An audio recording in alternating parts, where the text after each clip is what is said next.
Bonjour, je vais vous montrer comment je mets en couleur une image. Euh, donc là, c'est une illustration que j'ai faite avec une technique assez particulière, c'est-à-dire un crayonné de base sur un papier, puis après une mise en couleur à l'ordinateur. Donc là, pour cette image, je commence par mettre en place les couleurs principales, les couleurs de fond, puisqu'il y a beaucoup d'arbres. Donc je mets en place les troncs, les principaux troncs. Euh, donc j'ai un calque qui vient par-dessus l'image principale et je mets les couleurs. Ensuite, j'enlève ce calque, je mets un nouveau calque pour mettre en couleur les feuilles, les premières feuilles, voilà, avec un certain vert. J'utilise différents calques pour presque chaque élément, pour les troncs, pour les feuilles, pour les animaux, pour les nuances, etc. Donc, si vous voyez la petite fenêtre à droite, au fur et à mesure, il y aura de plus en plus de calques. Ensuite, je commence à faire des retouches, et puis après, au bout d'un certain temps, je commence à faire les animaux. Donc là, le perroquet, donc je prends la documentation, je mets les couleurs principales, hein, je ne vais pas tout de suite dans le détail. Ensuite, je mets en place l'autre oiseau, donc là pareil, les couleurs principales. Je détaille peut-être un peu plus là-dessus parce qu'il y a un peu plus de couleurs. Voilà, mais je voilà, je m'attarde pas trop non plus. Donc je prends toujours la documentation, bien sûr, soit pour les animaux ou les arbres. Ensuite, je continue, je mets un fond vert pour, voilà, on commence à voir l'ensemble de l'illustration, je fais des retouches, des rehausses, etc. Ensuite, je viens en détail, donc j'enlève de nouveau le calque, je continue le calque de l'arbre derrière, je remets le calque couleur, j'efface, et là je reviens un peu plus précisément sur chaque détail, j'enlève de la couleur aussi, je remets l'ensemble, ensuite je refais des retouches sur les troncs au premier plan, voilà, j'essaie de mettre un peu plus sombre pour que ce soit un peu plus visible. Voilà, je repasse derrière, je continue. Alors, c'est une technique un peu plus longue qu'habituellement, parce que le trait est assez ouvert, c'est un trait au crayon, donc on doit tout faire après au pinceau, on ne peut pas trop utiliser le pot de peinture qu'on peut utiliser habituellement. Et donc j'utilise un calque, donc des calques, je vous l'avais dit, et c'est un calque qu'on a produit, j'utilise en produit, c'est-à-dire que je passe par-dessus et il est en même temps transparent, c'est-à-dire qu'il laisse apparaître tous les traits noirs. Vous voyez bien qu'il repasse dessus, mais le trait noir reste bien apparent. Mais il faut repasser surtout, et donc c'est un peu plus long qu'avec un pot de peinture. Voilà, ensuite je continue sur les détails des feuilles. J'essaye d'avoir des différentes nuances, voilà. Je retouche toujours, il y a toujours des petits dépassements.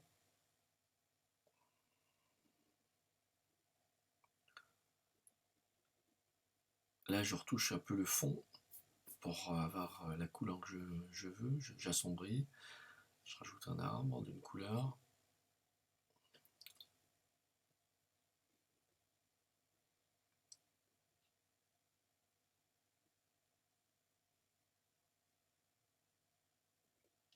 Voilà, là, je commence à mettre des détails un peu plus poussés dans les arbres, des nuances. Là, pareil, des nuances dans les feuilles, avec souvent trois couleurs, une claire, une moyenne, une plus sombre. Voilà.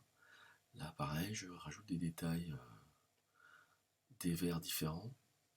Et ensuite, voilà, le travail continue et devient de plus en plus précis, avec chaque fois des verts un peu différents. J'essaie de varier vraiment les verts pour avoir une belle palette colorée.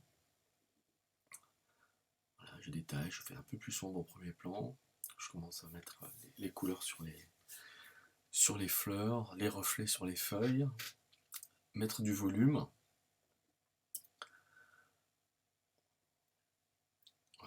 la lumière.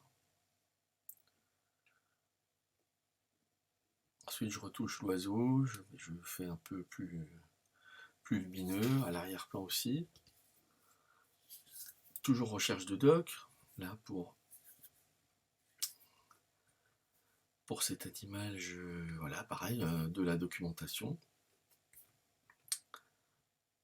en essayant d'être au plus proche au niveau couleur, puisque c'est une illustration plutôt documentaire, donc voilà, on essaie d'être très réaliste, hein, on ne peut pas trop se permettre des effets de lumière qu'on pourrait se permettre sur des illustrations narratives, donc il faut être au plus proche des couleurs, et c'est ça qui est pas évident de trouver des accords entre couleurs alors qu'on doit être assez réaliste sur chaque élément.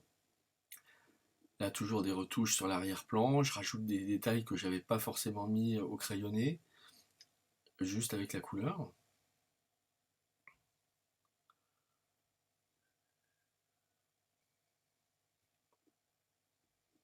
Alors là, quand vous voyez que ça brille comme ça, c'est que c'est une sélection d'un certain ensemble de,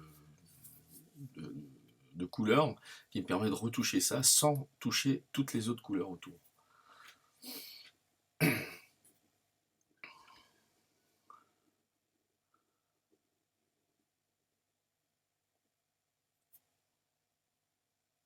toujours des retouches, voilà, là je travaille le premier plan, voilà, j'assombris un peu tout ça.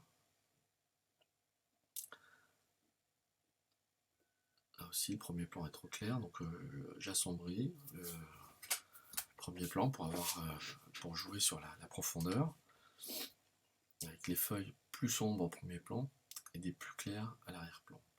Toujours des retouches en effaçant un peu. Alors j'ai des outils que j'ai créés qui imitent un peu le crayon, donc voilà, ça me permet de faire des petites retouches sur mon calque de base pour rajouter des feuilles, en enlever, retoucher un peu le dessin sans que cela choque. Là, je retouche l'arrière-plan. Je rajoute, voilà, comme dit, des éléments des arbres qui n'étaient pas forcément sur la feuille au départ, mais qui rajoutent une profondeur supplémentaire et accentuent la perspective atmosphérique. La retouche des ombres sur les arbres, là ça commence à prendre forme. Toujours un animal là que j'avais pas fait encore, donc voilà, première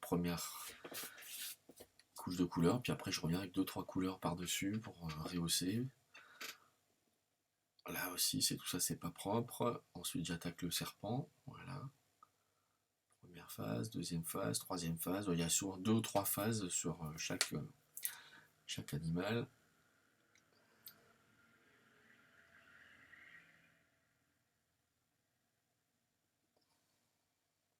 Ensuite, je fais des petits éclats de blanc. Ça va être des trous de lumière dans les arbres, parce que les arbres sont rarement compacts comme ça. Ensuite, là, je prends un cadre que j'avais déjà fait pour que ça colle exactement. Je rajoute un ciel. Donc on voit apparaître le ciel à travers les trous que j'ai fait auparavant. Donc au départ, je pars sur un ciel bleu. Toujours des petites retouches à l'arrière-plan. Tout ça toujours pour accentuer la profondeur.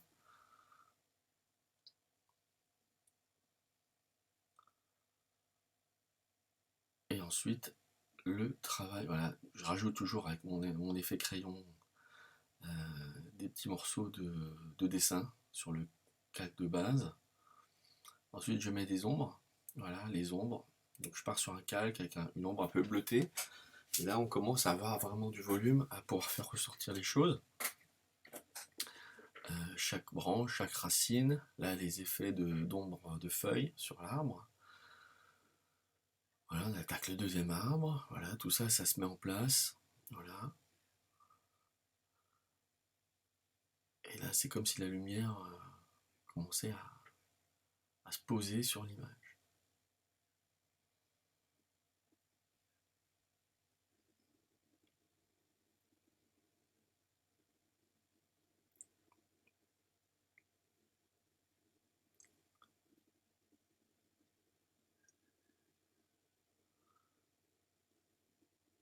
Donc pour chaque animal animal, j'ai un calque d'ombre, enfin, pour les animaux, pour les arbres, etc., pour les premiers plans. Ça me permet de pouvoir les changer sans, sans difficulté et sans changer les ombres de chaque élément. Là, je décide aussi d'accentuer le premier plan, de le faire un peu plus sombre. Voilà, toujours le volume sur chaque feuille. Voilà. Sur les singes. Voilà. On réajuste après la couleur. Donc soit on accentue l'ombre, soit plus sombre, soit plus bleuté par exemple. Moi, j'aime bien en général mettre des ombres assez bleutées. Je trouve ça. J'aime bien. Voilà. Toujours continuer à détailler, rectifier un peu le dessin, mettre de la lumière sur les plumes. Comme on est au premier plan, il faut un peu accentuer tout ça. Être un peu plus précis au premier plan. Et on peut rester moins précis, bien sûr, à l'arrière-plan. Et après, je décide de changer, de passer plutôt dans une ambiance bleutée pour le premier plan, pour toujours contraster avec l'arrière-plan qui va être bien vert. Ensuite, je change la couleur du ciel, ça me plaisait pas trop en bleu, et ça me permet surtout de rajouter une belle ambiance, une belle lumière sur les arbres un peu jaunes comme ça. Voilà. Ensuite, en plus, voilà. Et là, on a à peu près fini. Voilà.